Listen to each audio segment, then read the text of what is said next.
Hey guys, I'm back. It's 12:30 in the morning and I'm not sleeping yet.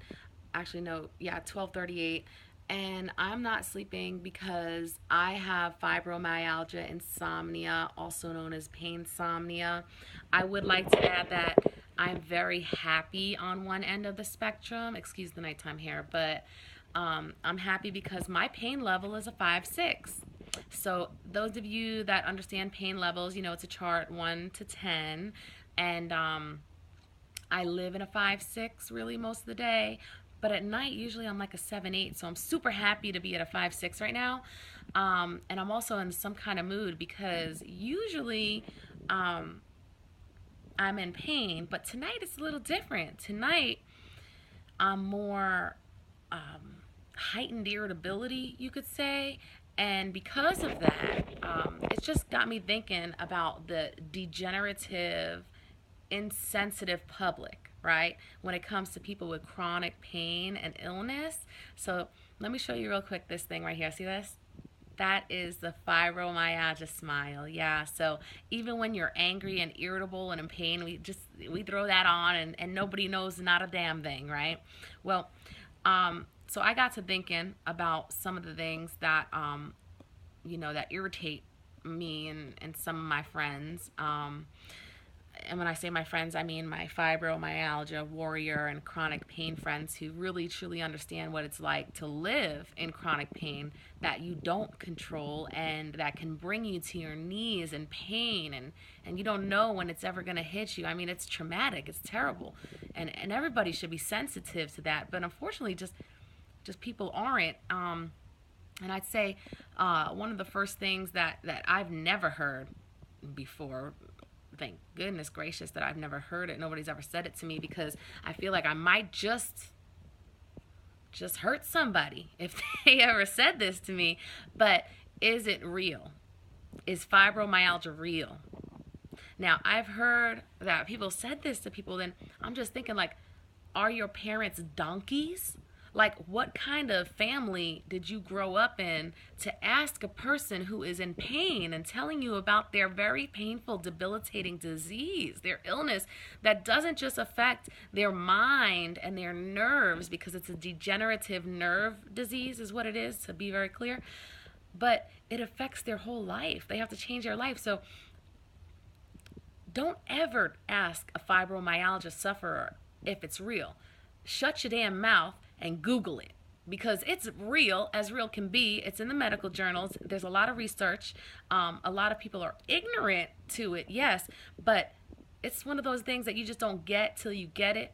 So, like, let's say somebody falls and they hit their head on a rock, and they need 12 stitches and it's gushing blood. You really don't know what that's like until you experience it. Like, I can imagine what that might be like. That's fibromyalgia. It's real. So shut your mouth. So anyway, number two, this is another thing that I've been hearing a lot, because I actually had a doctor tell me this. And it wasn't my doctor. I mean, I've been hiring and firing doctors left and right, but this doctor had the nerve to say to me, "You're getting old, take Advil."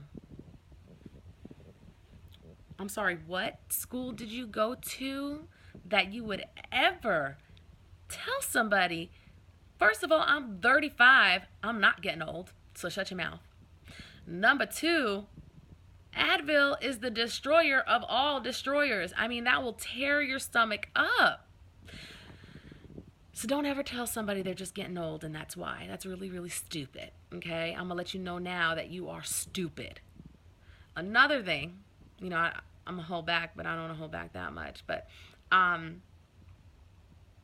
you know, if I'm somewhat crying, teary-eyed, curled over in pain, if I'm telling you that I'm in pain and I'm hurting and that I feel like my nerves are jumping out of my skin, like I explained to everybody earlier, if I'm telling you about this pain of this new lifestyle that I have to endure, don't tell me I look good. Don't do that. because it's not a compliment anymore. Now, what you're doing, just so I can be really clear about what you're doing in case you don't know that you're doing it, is you're being rude and you're being condescending. So if I'm telling you I don't feel good, be empathetic or get out of my life. Cut yourself, because I'm going to cut you anyway. So just cut yourself out. Don't ever tell me I look good if I'm feeling like shit, okay? That's another tip for somebody who without fibromyalgia or any chronic pain for that matter. Another one, see, this is something that I don't hear too often, and I mean, I think if I do hear it, it's really sorry. My wrists are just hurting; they're getting tired. So just that's why I'm having to switch my hands. But they're very much getting tired. I'm about to cut the video altogether, but